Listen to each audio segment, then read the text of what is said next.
Well, good morning, campers. It's the 8th of September. It's about 9:30, 9:34 to be precise. I spent the night outside the house on the car park.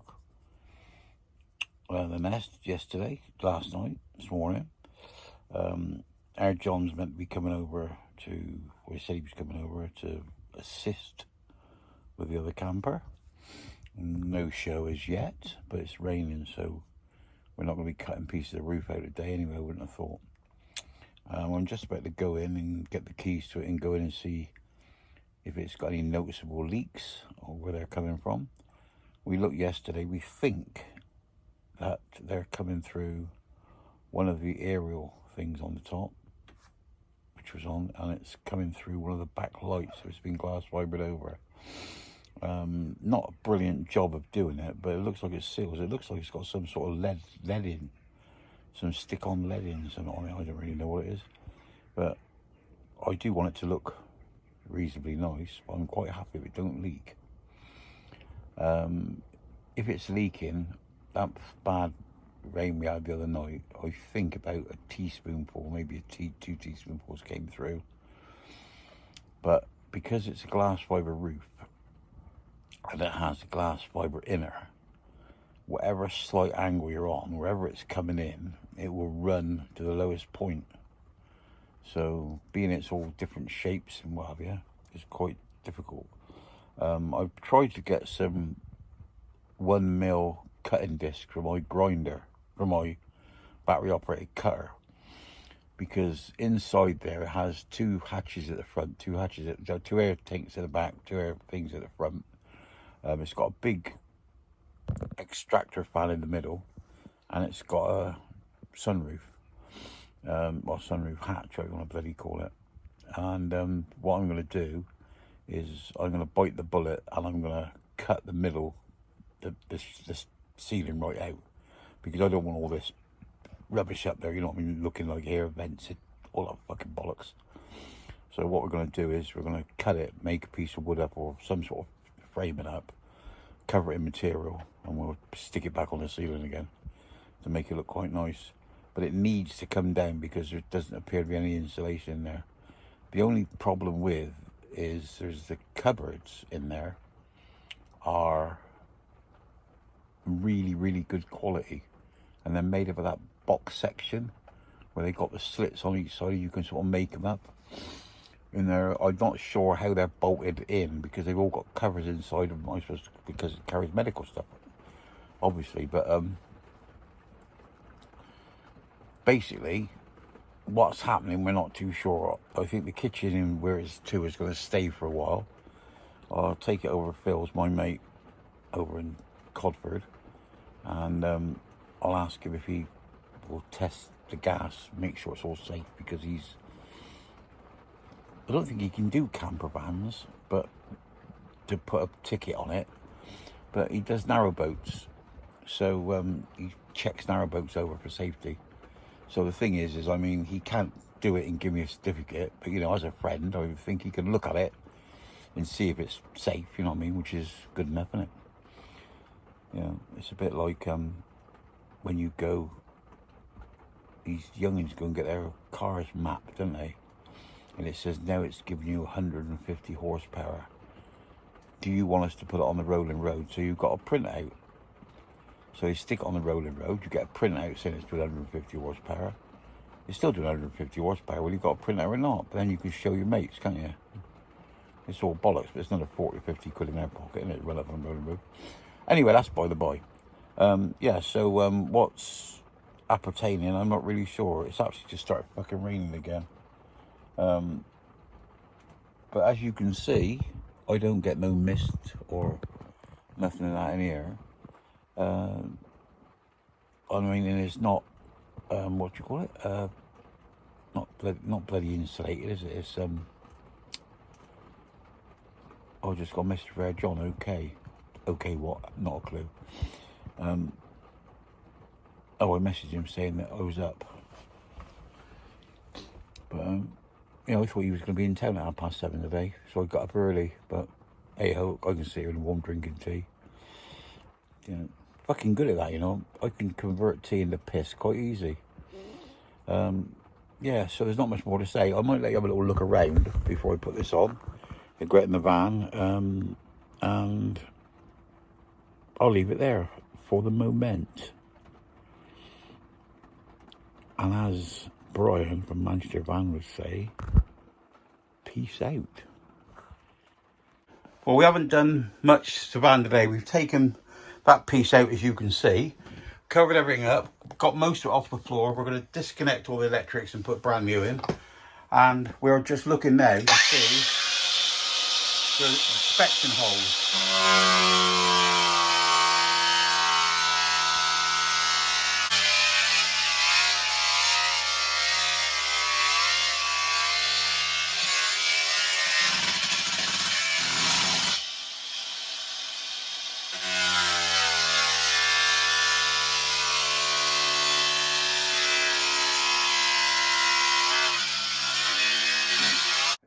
Well, our John has cut through there, and we've come to steel, and he's come through that. But that's fucking boss insulation, isn't it? Yeah, but that's the only. But we got to take this off. Huh? This has all got to come off. Why? Because you've got your bar in, your supports, what are holding obviously the door on, Yeah. and all the rest is where you got to insulate it. Yeah. You have to. Well, like I said, what we do, we come 2 inches all the way around. We just cut the fucking thing right out. You've got what? That much Yeah. gap. I don't want that insulation in there. No, you take that out and put Yeah. You want some dodo in there? Just put Kingspan in it. Yeah. Yeah. Kingspan it all up. Put the panel back on all these bits. Yeah. Hold on a minute. If we go. It's definitely fiberglass. So you can smell it, can't you? Yeah.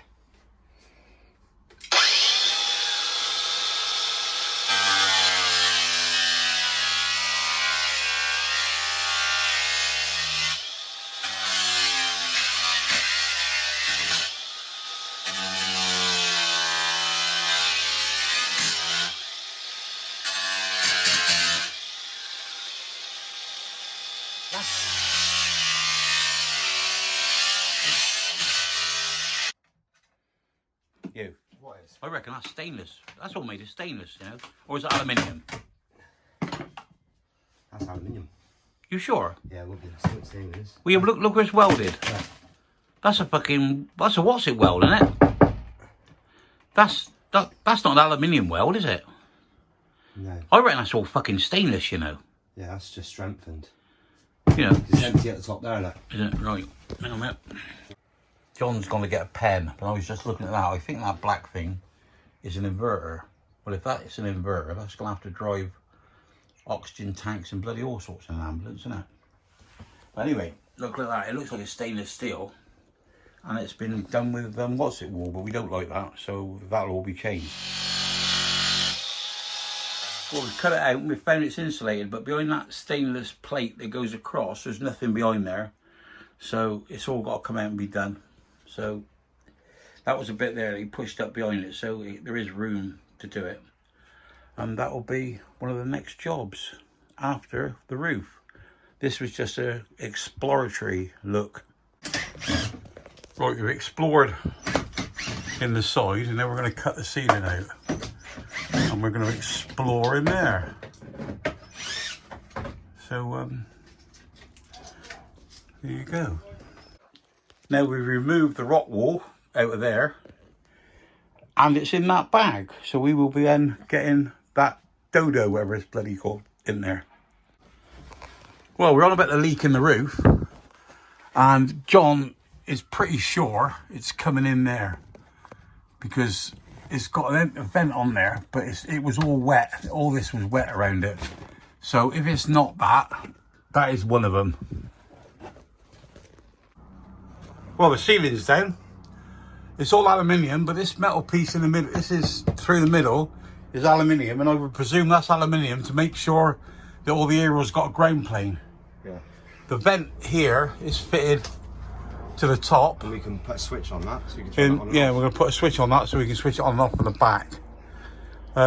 All this is wires to do with aerials. Well, we don't want that.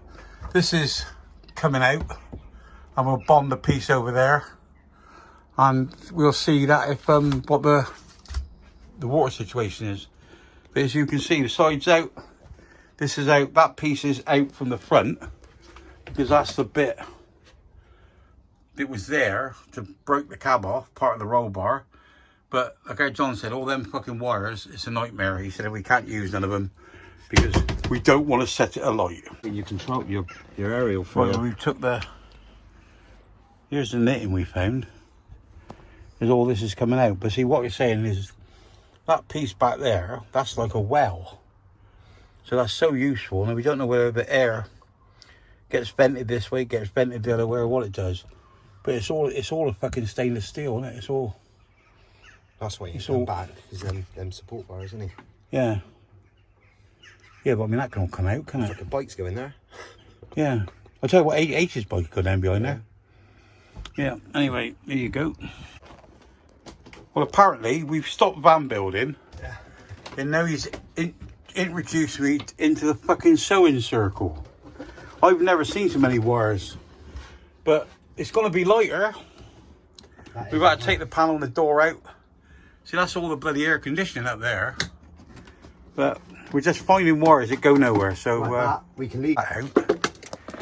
And there's something that's just not quite...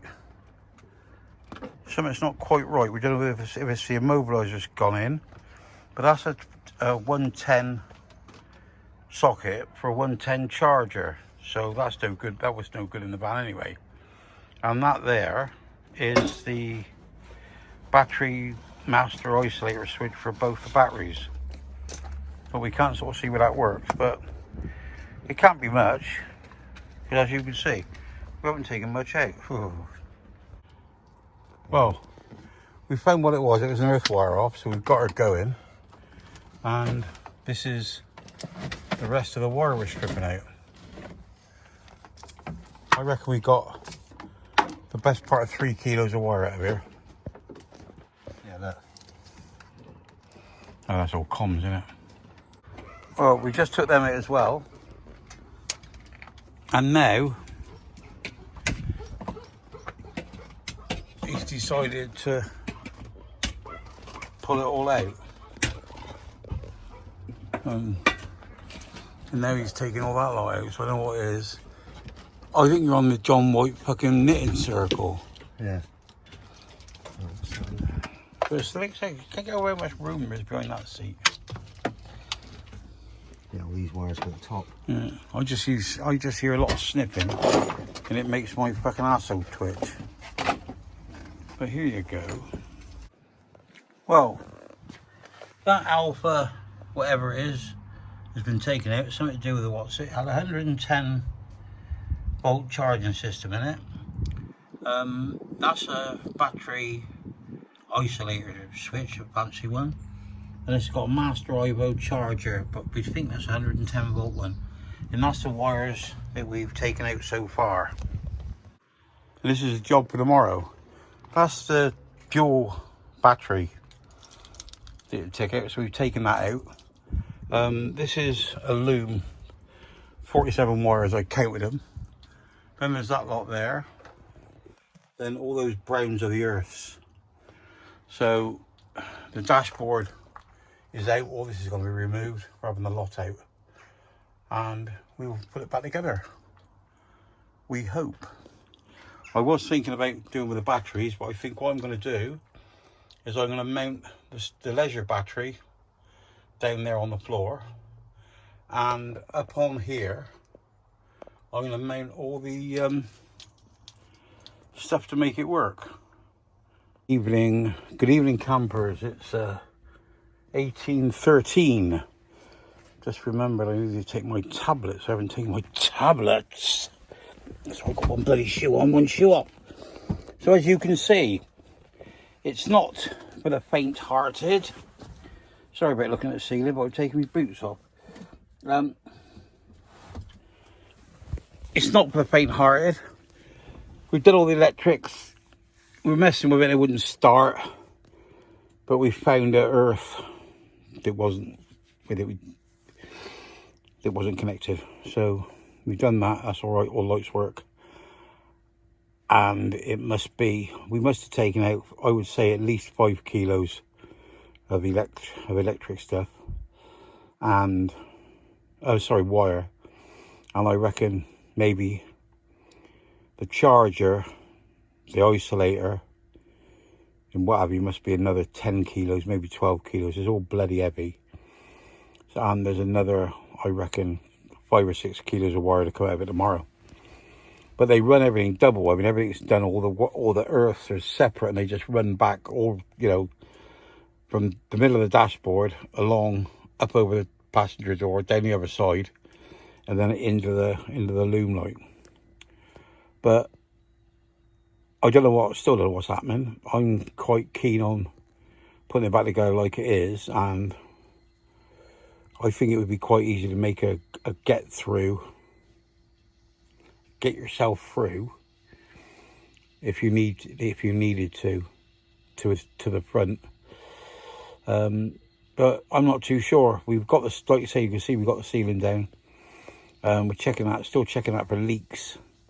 And I'm still not too sure what it is. The 2 air conditioning units above the cab, there doesn't be any moisture or warm water up there.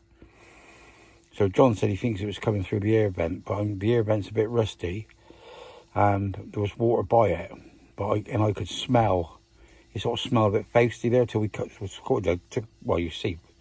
a fucking great bit out of the ceiling. But it all got to come out because it's all got to be insulated. I mean, where that had rock wool in the doors and what have you, in the walls, I mean, we didn't have an that, are we? So all that's got to come out. But I'm a bit dubious about the actual, how good the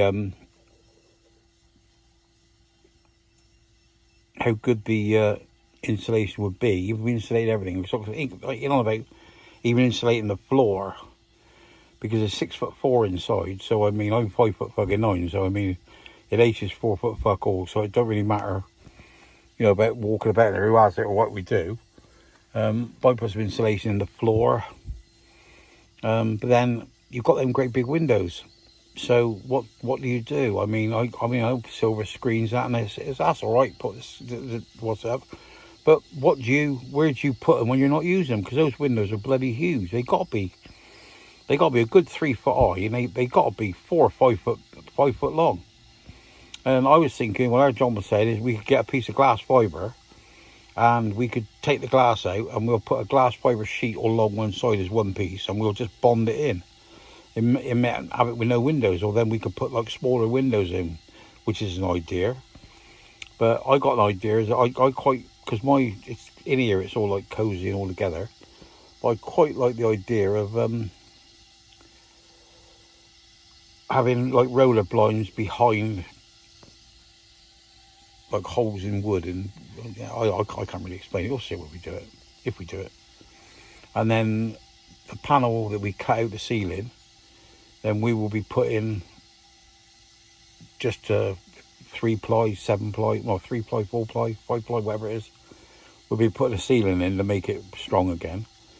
But I was quite surprised that it seems to be that the interior glass fibre is bonded to the roll cage or the chassis, whatever you call it, or the construction, the structure, and the other one seems to be bonded to the outside. Because you'd think if you drove into the side of it, it'd fucking explode, wouldn't you? Because it's all being made of glass fibre. But you gotta get through that stainless steel stuff first. And I mean, it's got to be quite strong, because when you corner that air suspension on the back, it don't lean. It don't fucking lean at all. And it's what's the word? I say it don't lean, and it's just stays planted on the what's it, and it's. I mean, this was 38,000 fucking pound when I bought this in 2010. 2011, and it's more. The seats are more comfortable. It's more comfortable than this, and it's a far better fucking drive. But hey ho, there we go. Anyway, that's enough of me whittering on. I'll speak to you tomorrow. Remember, stay classy, no fighting. Love you all. Bye bye. And you skins.